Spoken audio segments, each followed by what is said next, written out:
Javier Vasquez is a lawyer with more than 30 years of experience in public health, human rights, disability, and health-related law.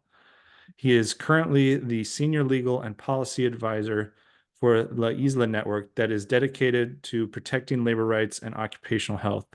Previously, he served as the senior advisor of the United Nations Special Envoy on Disability and Accessibility and supported the UN Special Envoy on International Human Rights Issues in line with the UN Convention on the Rights of Persons with Disabilities. Javier, thank you so much for taking the time today. Thank you so much, Joe, for bringing this topic to the conversation. So to start, I'd love to just kind of get a foundational understanding of what is global health law and what are some of the key focus areas within this discipline? Yes, this is a very good question. Primarily, global health law is a conceptual and legal framework that guides governments, and particularly the health authorities, in preventing and diseases, different types of diseases: endemic, epidemic, pandemic, non-communicable diseases, risk factors, communicable diseases, but also establishes the responsibilities of the governments, and particularly the health authorities, with regard to promoting and protecting health. Also, it's a conceptual and legal framework that help governments to establish limits and to protect the rights of individuals and communities, the health-related rights, and establishes norms and standards to determine what the government cannot do regarding the limitations of individual rights, for example, that are related to health. For example, the right to privacy, autonomy, the right to equal protection of the law, the right to social protection, the right to benefit from scientific progress. So you can see that is a vast framework, but it's important also to clarify that one of the most important contributions of global health law is governance. It provides the health authority with norms and standards that come from international and regional treaties, conventions, protocols, binding and non-binding instruments, and provides them with clear recommendations about how to structure health systems. And now we're going to get into different elements of global health law. These systems are comprised of health policies, plans, laws, services, budget, health personnel, health technologies. So as you can see, global health law is not only a framework to establish responsibilities, but also to guide the governments in how to structure the health system with all these elements that I mentioned. Now, it's important also to go back to the Constitution of the World Health Organization of 1946, where the right to the enjoyment of the highest attainable standard of health is a right. So global health law promotes and protects health as a right, as a legal obligation in relation also to other human rights that I mentioned before. It's also important to understand that global health law, comprised of binding and non-binding instruments, treaties, protocols, conventions, also guide governments about the availability and accessibility of social determinants of health. And why this is important, and many times this is not explained when there's a discussion about global health law, because the definition of health of the WHO Constitution involves not only biomedical approaches, but also social approaches, because defines health as the complete state of physical, mental, and social well-being. So global health law also clarifies what are the obligations of governments with regard to the protection of social, economic, and environmental determinants of health: water, sanitation, housing, transportation, education, health information. All these are social determinants of health, but are also human rights. So you can see the importance of global health law in the context of the reform of policies, plans, laws, and services. And then, one final observation is that global health law not only includes norms and standards related to public health, but also includes other legal disciplines, international human rights law, where we find the right to health, international trade law, important, for example, for the production of vaccines, medications, drugs, international environmental health law. Very important right now in the context of heat stress. I work in the area of heat stress and climate change. So you can see that it's a very comprehensive legal framework that is very useful to structuring the health system, but also for governance. So how do inequalities and discriminatory practices usually manifest in global health work? Yes, this is a very important question. And I like to answer these questions with examples. But first of all, let's see where we find norms that prohibit discrimination in health. We said that global health law is comprised also of different international human rights instruments and treaties. And the areas and factors of discrimination in health are found, for the most part, in international human rights treaties, such as the International Covenant on Economic, Social, and Cultural Rights, or the Convention on the Rights of the Child, or the Convention on the Elimination of Discrimination Against Women. When you analyze the normative framework of these conventions, you see that usually one of the first articles of these treaties refer to factors and areas of discrimination and prohibitions of discriminations. What are these factors? And they are applicable in health services, in health systems, in health laws. These factors could be age, sex, gender expressions, gender identities, sexual orientation, national origin. Some factors of discrimination could be related with, for example, health conditions, HIV, disabilities, tuberculosis, or these factors of discrimination that are applicable in the health system and health services can be related, for example, with conditions that have to do with civil status, refugees, displaced persons, migrants.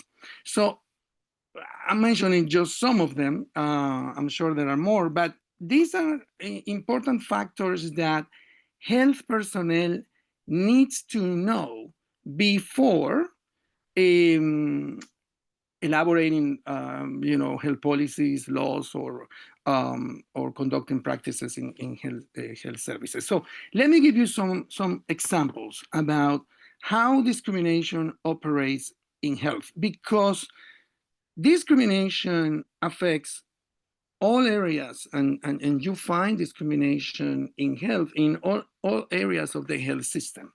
For example, in health laws, let's say, for example, the areas of a health condition, mental health. For many years, and even now in some countries, you have civil codes, legislation, old legislation, that prohibited persons with certain mental conditions to make decisions in health and to make other decisions. And we are seeing a reform of these old laws with the UN Convention on the Rights of Persons with Disabilities. That is a discrimination in health that applies to one group, persons with mental conditions. And that discrimination is supported by some laws in some countries. Still, we are in the process of reforming these old civil codes that did not recognize the legal capacity of persons with mental health conditions to make decisions in health, but also other decisions regarding property, regarding the constitution of a family, etc. Another one, let's take, for example, policies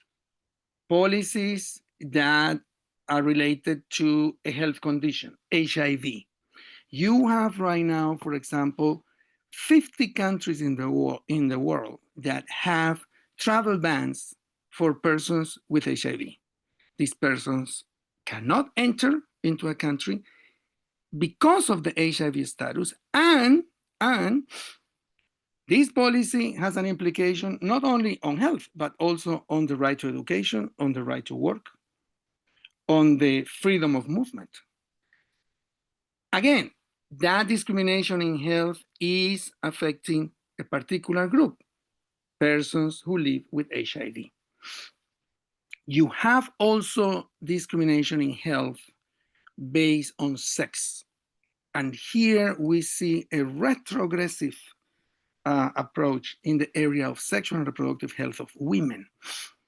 You see, for example, policies and laws in countries that are banning emergency contraception or family planning or therapeutic abortion, with tremendous implications on maternal mortality, on reproductive rights, on mental health.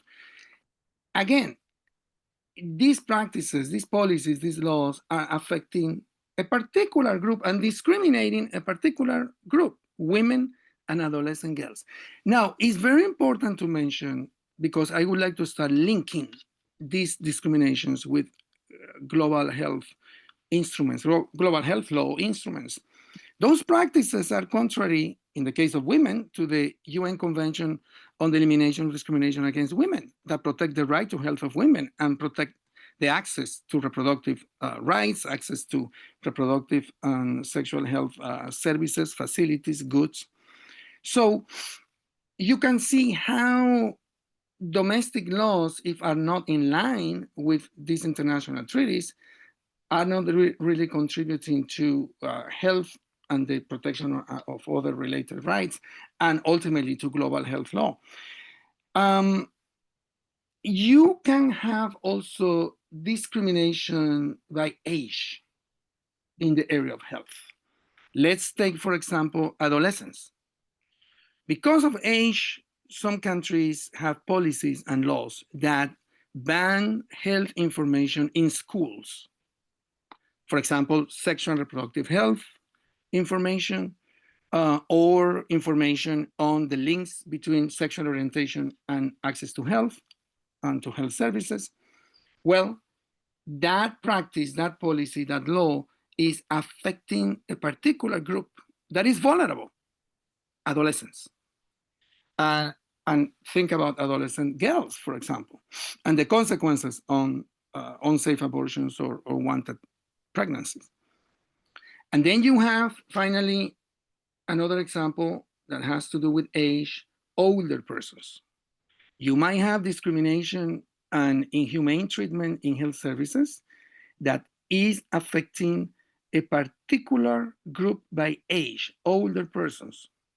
Long-term care facilities for older persons where, and I have worked in this area too when I was in the Pan American Health Organization, inhumane treatment and abuse to older persons at the end of their lives in long-term care facilities. So these are some examples of how discrimination in health operates, and how the law is certainly, and the global health law is a tool to reduce discrimination in health services, policies, and laws.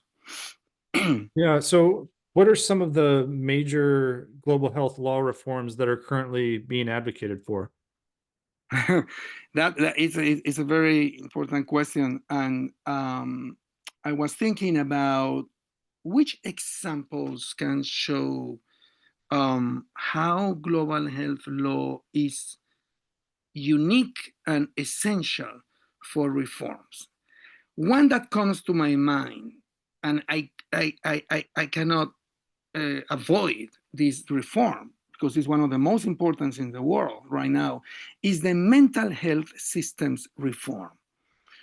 I have worked extensively in mental health. In fact, my career as a lawyer began in a mental health institution in Panama. And what we have seen is extraordinary.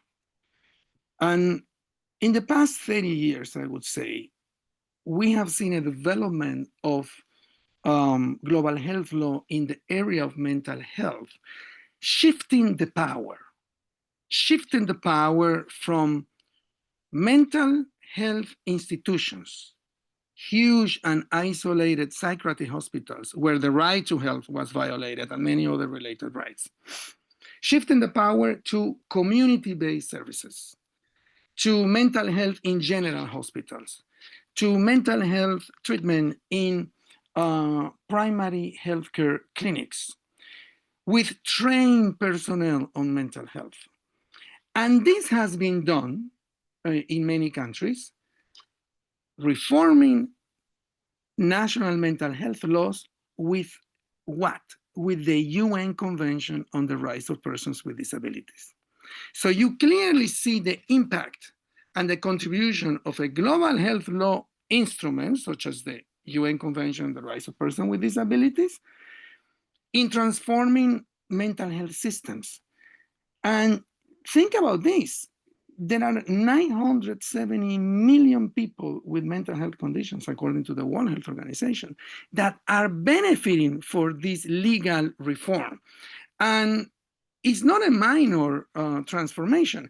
I have to say, this is possible not only because of the global health law instrument, the UN Convention on the Rights of Persons with Disabilities, but also global health law governing bodies, such as the World Health Assembly of the World Health Organization, that has issued action plans of mental health based on the UN Convention on the Rights of Persons with Disabilities.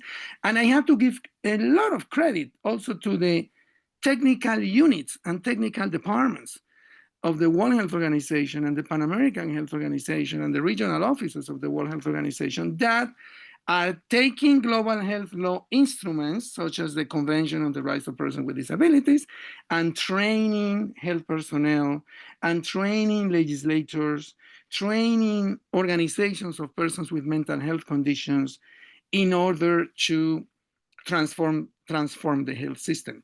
If you think of, if you take a look at the new laws on mental health in some countries, following the recommendations of the Committee on the Rights of Persons with Disabilities and the norms of the Convention on the Rights of Persons with Disabilities, you see, for example, new provisions that refer to closing psychiatric hospitals, banning involuntary admissions of persons with mental health conditions in isolated psychiatric hospitals, providing measures and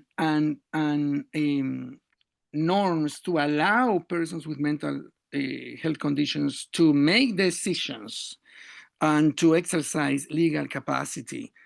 Yes, providing reasonable accommodations, but not substituting their decision. Then you have in the laws norms that prohibit inhumane treatments, such as psychosurgeries, forced sterilization, or, for example, the use of electroshocks.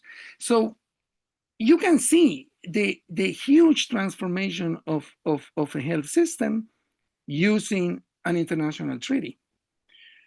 And then, because of time, I would like to mention just one more. This is a transformation or a reform that is happening slowly, but that I see in my work, and is related to occupational health and heat stress. This is in the area of environmental health, is the area where I work. And we are starting to see the reform of occupational health laws and labor codes using guidelines and recommendations that come from global health law, from the European Union, guidelines from the WHO, guidelines from also the International Labor Organization, the ILO, that are guiding member states and the private sector about how to prevent occupational diseases that are caused by extreme temperatures, heat stress, cardiovascular diseases, the chronic kidney disease of non-traditional causes, and other occupational injuries that are happening in one group. Speaking about discrimination, these diseases are happening in work settings and affecting agricultural workers, construction workers, if you remember all the workers that built the stadiums in Qatar for the soccer cup, coffee plantation workers, mining workers that work under extreme temperatures. And what our organization is doing, and we're seeing reforms in Africa, in Central America, and Southeast Asia, is to help the private sector, these sectors such as agricultural, construction, to implement protocols that provide three things to these workers: water, shade, and cooling rest. Because the most important factor to control under heat stress, according to the ILO and other organizations, is the core body temperatures, is the heat in the body of the worker. Now, why I'm mentioning this in the area of global health law? Because recently, my CEO, Jason Glazer, and myself were invited by the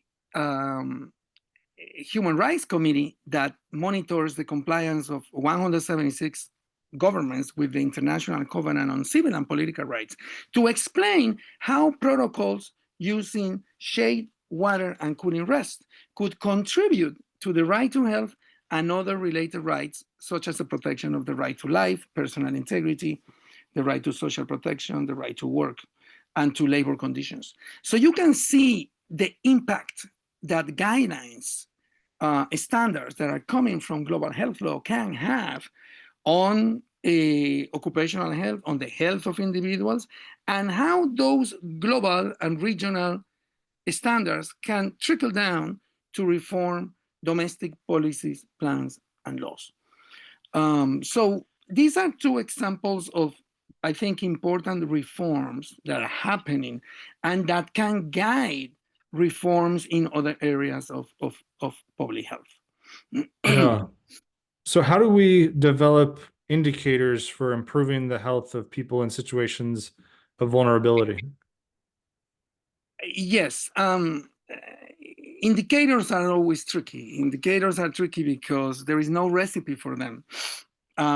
We cannot say that there is just one formula to draft indicators in health. And this is complex because these are indicators that are measuring improvements in health, but using legal instruments and law and rights, because we cannot forget what the Constitution of the World Organization says since 1946.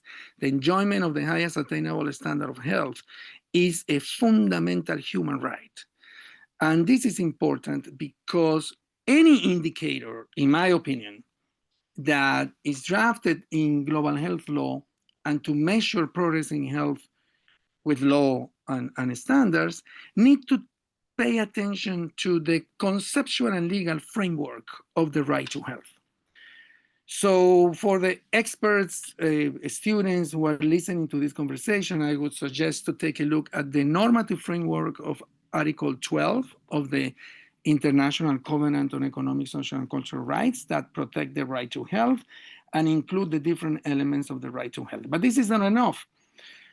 I would also suggest, before drafting indicators in this area, to pay attention to the recommendations of the Committee on Economic, Social, and Cultural Rights, General Comment 14 on the right to health. That is a very comprehensive guideline about how governments can protect the different elements of the right to health: availability, accessibility, affordability, good quality, non-discrimination of health facilities, services, and goods. But also, this general comment is very clear about what are the obligations of the governments regarding the right to health, the obligations to respect, protect, fulfill, etc. I'm summarizing because this is, as you can see, is a vast area of the law. But it's important to pay attention to that. And it's also important when drafting these indicators depending on the area of health that the indicator is going to be used, to pay attention to the action plans and strategies that have been approved by the World Health Organization in areas of communicable diseases, non-communicable communicable diseases, risk factors, vulnerable groups. Let me give you some examples. When I was the human rights advisor at the regional office of the World Health Organization in the Americas, the Pan American Health Organization, we drafted and we used a very simple indicator that we wanted to use to measure how much governments were progressing in protecting, in formulating and enacting health laws and policies, incorporating norms and standards on the right to health and other related rights. Now, that indicator worked in the World Health Organization because of the nature and mission and vision that the World Health Organization has. So another suggestion drafting indicators is to pay attention to what is the mission of the organization where this indicator is going to be applied. Because the World Health Organization supports countries in drafting health laws and policies, we drafted an indicator that said, what is the number of health laws and policies that have incorporated provisions on the right to health and other related human rights? That was the indicator that was helping us to measure progress, and we were using it in 4 areas of health. We use them in mental health, we use them in disability, we use them on HIV, and we use them in aging. So instead of formulating indicators in all areas of health, we pick those 4 areas. Why? Because number one, some countries were going through legal reform in those areas, but number 2, and you mentioned it in your first question, these were areas related to groups in situation of vulnerability. So it was, in a way, easier to identify those indicators because there were barriers and vulnerabilities that had been already identified by the health teams in the Pan American Health Organization and the World Health Organization. The important thing also with indicators is to measure progress in the different areas of the health system. Yeah. 2 quick examples. For example, you might have indicators that are going to measure structures. For example, questions, has the country ratified international treaties that protect the right to health, such as the International Covenant on Economic, Social, and Cultural Rights? Or does the country have a national constitution that protects the right to health? Those are 2 questions on structure.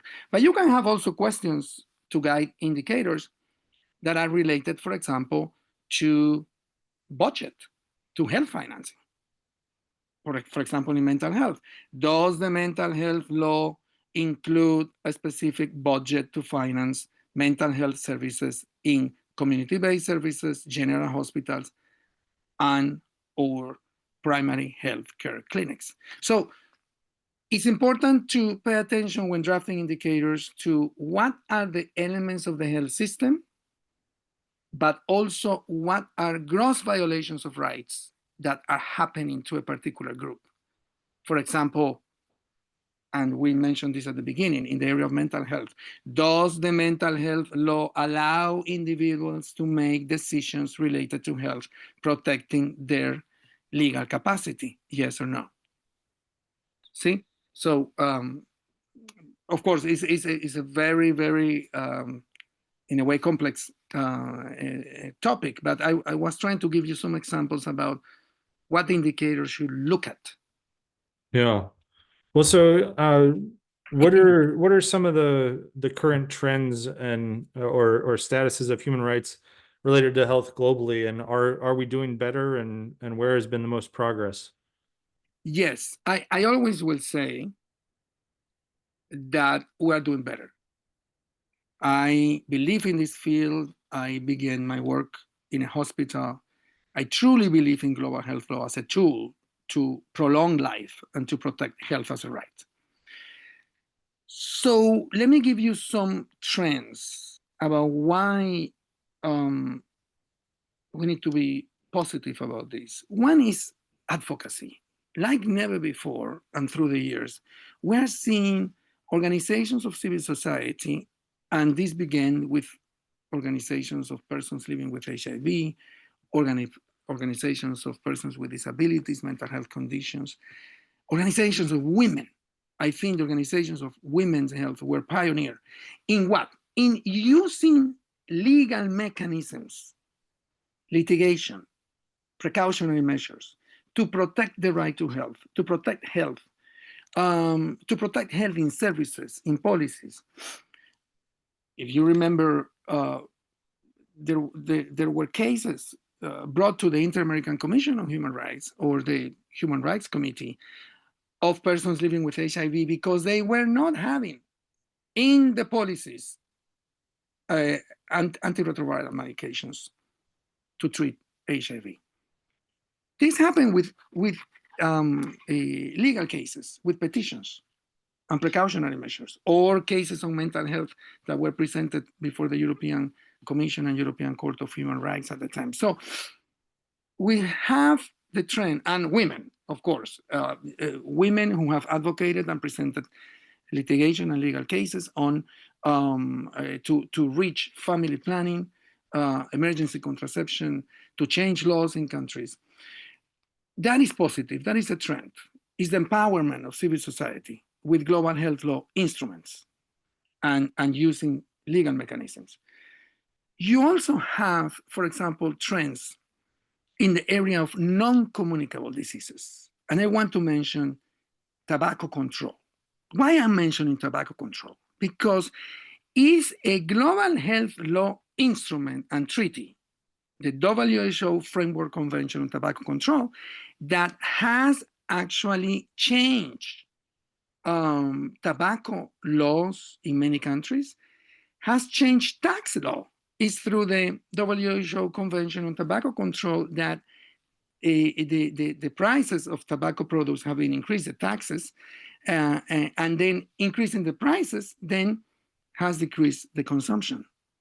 But also the WHO framework of tobacco control that has been negotiated and was adopted by the World Health Assembly has also, in a way, innovated on how to disseminate health information. Think about this. There are provisions of the WHO Framework Convention on Tobacco Control that mandate to governments to disclose and to disseminate on the packages of tobacco products warnings on the damage of tobacco to human health, and even to disseminate and to put on the packages of tobacco products pictures about how the lungs, for example, are affected with tobacco. Why I'm mentioning this global health law instrument?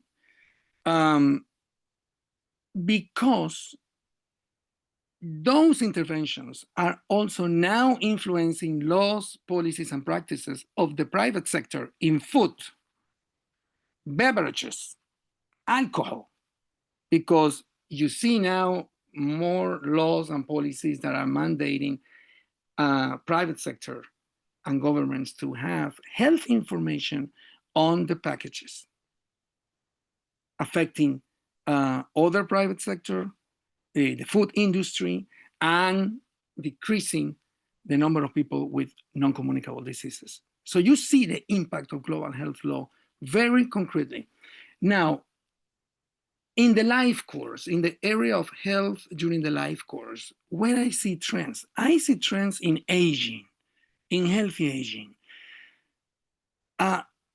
Some people don't know that for the first time in the Inter-American system, the Organization of American States, 35 member states, adopted for the first time an international treaty, Inter-American treaty on the rights of older persons.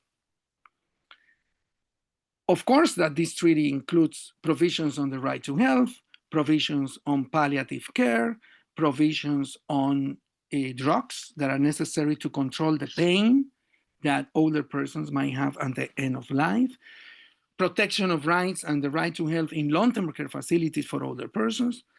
Now we have a working group of member states that in the UN that is starting to negotiate and to draft a new treaty of global health law, an international treaty on the rights of older persons. So you see that this is another trend, is to protect health through the life course, not only children, adolescents, but also giving importance to the protection of health and the prevention of diseases in older persons.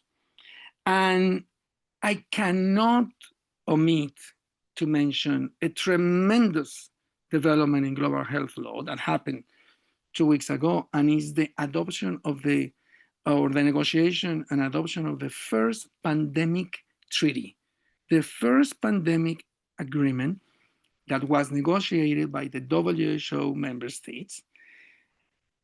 And the purpose of this agreement, unique in the area of global health law, is to prevent and to respond to pandemics and to health emergencies.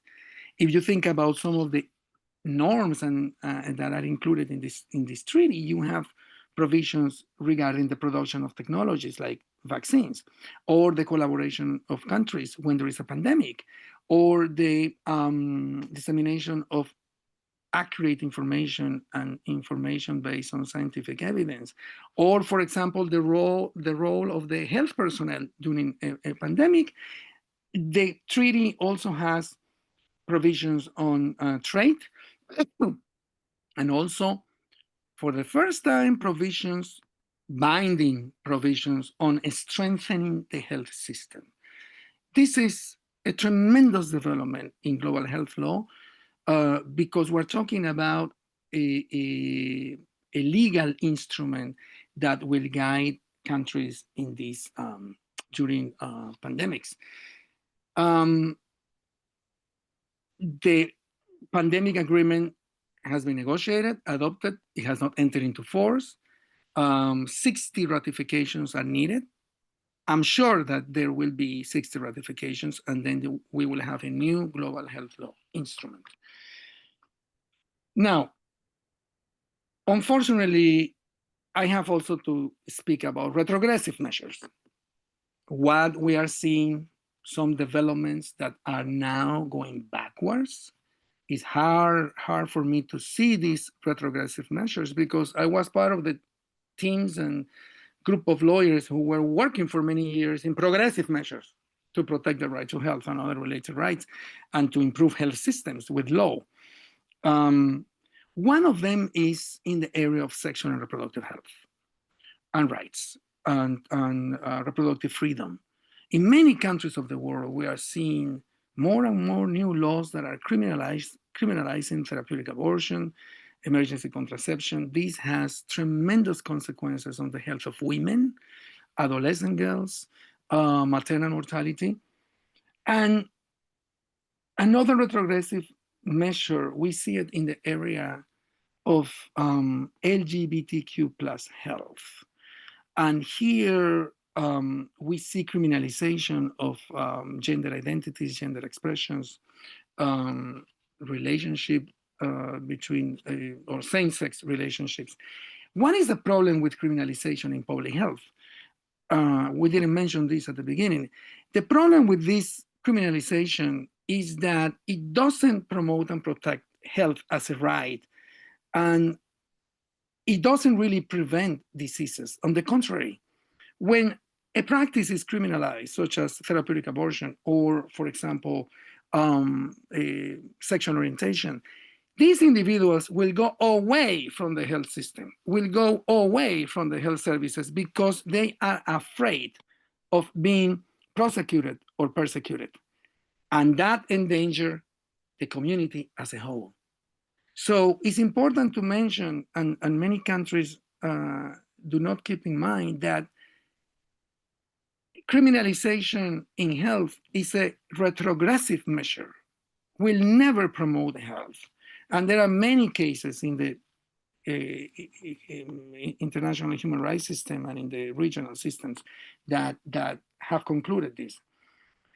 In the area of LGBTQ health, with all the developments that we saw in the World Health Organization, in the Pan American Health Organization, with resolutions that were making recommendations for governments to protect this group in a more effective way, now countries, by law or policy, are proposing conversion therapies. Conversion therapies to convert the sexual orientation of trans persons or gay persons. Well, the International Classification of Diseases, number 10, and the International Classification of Diseases, number 11, say that clearly homosexuality and transgenderism are not disorders, physical or mental disorders. So what are these conversions going to cure? That's a retrogressive. I see also retrogressive measures, unfortunately, in the area of climate change. Countries that are moving away from the Paris Treaty or countries that are denying the impact of climate change. And this has a consequence, a negative consequence on the right to health and other related human rights, labor rights, occupational health that we mentioned that is an element of the right to health according to Article 12 of the International Covenant on Economic, Social, and Cultural Rights. There is an area that is going to be with us, is retrogressive. I think it's going to be a challenge for the treaty on pandemics, and is misinformation and disinformation regarding health technologies, particularly in the area of pandemics and in the area of vaccines. And we saw it during the pandemic of COVID-19, the disinformation on vaccines and technologies, which is contrary to obligations of countries on freedom of expression and the right to receive and impart information on health that is accurate and that is based on scientific evidence. There are treaties in global health law, the International Covenant on Civil and Political Rights, the European Convention on Human Rights, the American Convention on Human Rights, that protect the right to receive and impart information. But we see in social media and in other venues, disinformation and misinformation with regard to vaccines. That has tremendous negative consequences on the right to life, the right to personal integrity, the right to health of individuals and the most vulnerable groups. And then I want to mention a retrogressive measure that I don't think has been discussed enough, but I want to discuss it because of the work that I do and my work with the Isla Network on heat stress and labor rights and occupational health. And it's the termination of programs by the US government, for example, by the Department of Labor or the USA or the programs on USAID, that were promoting and protecting health in countries, that were supporting governments in the reform of laws in order to protect the health and life of vulnerable groups. In our case, for example, the termination of the program of the Department of Labor that was implementing protocols on water, shade, and rest among agricultural workers, construction workers in Central America, and that now are living these countries without some type of legal protection, particularly on health and occupational health and labor rights. Now, it could be perceived that the termination of these programs is only affecting those countries, but that's not true. In my opinion, it's also affecting the United States, and it's not making America first, and it's not, these terminations are not contributing to national security in the United States, because if you think about terminating protections and labor rights and social protection to workers in El Salvador, Honduras, Guatemala, that has implications in the United States. Because if those workers do not feel safe, if those workers do not have their labor rights protected and the right to health protected, they might try to migrate to the United States looking for a better future. So our organization was trying to support the private sector and the government, the Ministry of Labor and the Ministry of Health in these countries, to improve labor conditions. Also because some of the trade agreements that were proposed and negotiated by the United States with Central America now probably will not be implemented by these countries because they don't have the resources or the knowledge to promote and protect labor rights and occupational health, making America unsafe. We know that some of this migration is undocumented. So you can see that, in my opinion, is a retrogressive measure that hopefully can be changed in the near future. I think I will end here about the retrogressive measures, but I wouldn't like to end this interview with retrogressive measures. I would like to end with a more positive comment. Yeah. Well, so what does the future of this work look like? Are you optimistic? I am. I have to be optimistic because I have dedicated my life to this field, and I have seen tremendous developments in the life of people, in the health of people, in the transformation of health policies, plans, laws, services. So let me give you some examples of why I'm optimistic. I'm optimistic because no matter what is the situation in the world today about resources for international cooperation on global health law, we have dedicated teams in international organizations such as the World Health Organization, the Pan American Health Organization, the European Union, the Organization of American States, of health law lawyers, of human rights lawyers that are promoting this field, going to countries, training civil society organizations on global health law norms and standards. 30 years ago, when I began this career, these teams didn't exist in these organizations. So we see a development within global health law governing bodies and secretariats. And one of them is, for example, I mentioned the unit and the team working in Geneva on mental health, using global health law instruments to transform health policies, laws, to train people with mental health conditions. I'm hopeful about that, and that work will continue. I'm also hopeful about the evolution that we see of global health law by member states in governing bodies. For example, the pandemic treaty, a convention to prevent and respond to pandemics is remarkable. And you see the evolution of global health law in the governing bodies. But you also have non-binding instruments that have been, over the years, approved by these governing bodies. For example, 15 action plans and strategies approved by resolution in the Pan American Health Organization governing body, the Directing Council, or the Pan American Sanitary Conference, where the right to health and other related human rights and global health law norms and standards and strategies on health-related law have been approved by consensus. So you see that member states, governments, are aware of the importance of global health law. through these instruments. But then you have, and I have to be optimistic too, about universities.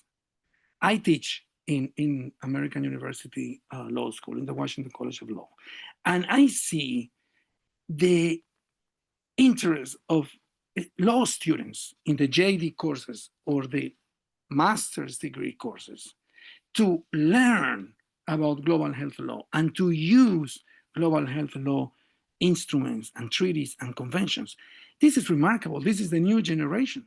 In the past, they were not interested in global health law. They were more interested in commercial law or trade law or private law. Now, I am optimistic because of the work that I have seen over the years, and I'm sure it's going to continue to happen at the level of parliaments.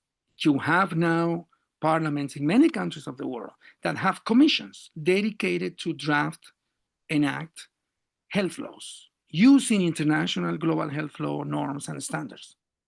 Or you have, for example, at the country level,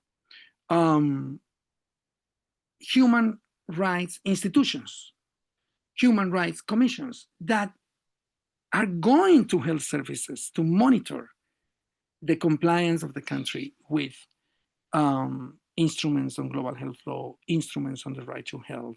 They visit psychiatric institutions. They visit long-term care facilities for older persons. They visit general hospitals. I'm also optimistic because of the work of the UN special rapporteurs. And I hope and pray that those mandates continue. For example, the mandate of the UN Special Rapporteur on the Right to Health, the work of Paul Hunt, the work of the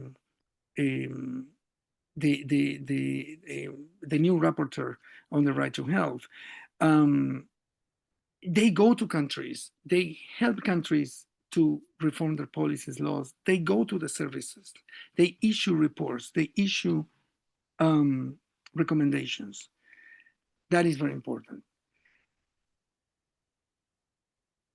I'm also optimistic, and I will finish with this, because organizations of civil society, organizations that represent vulnerable groups, are being empowered, are participating in training, are using very effectively mechanisms of global health law, for example, before the Inter-American Commission on Human Rights, before the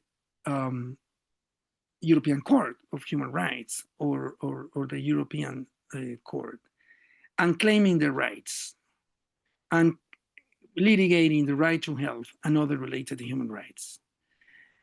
If you think, for example, 30 years ago, it was unthinkable to have persons with mental health conditions around the table discussing provisions in health policies, in mental health laws, or structuring mental health services, or going to a court. And now we see that. We continue, and we will continue to see that. So this is why I'm optimistic. I encourage students, law students, and students in other fields to get into this field, to study this field, to practice global health law, because as you can see, is a field of law that is transforming the health systems in the countries and improving the life of individuals and prolonging the life of individuals, which is ultimately what the WHO Constitution says when it says, since 1948, the enjoyment of the highest attainable standard of health is a fundamental right of everyone without discrimination. Yeah. Well, Javier, thank you so much for taking the time to share your work and your insights, and I hope we can continue the conversation down the road. Thank you. Thank you so much. Of course, I will be happy to continue to contribute to this discussion. Thank you.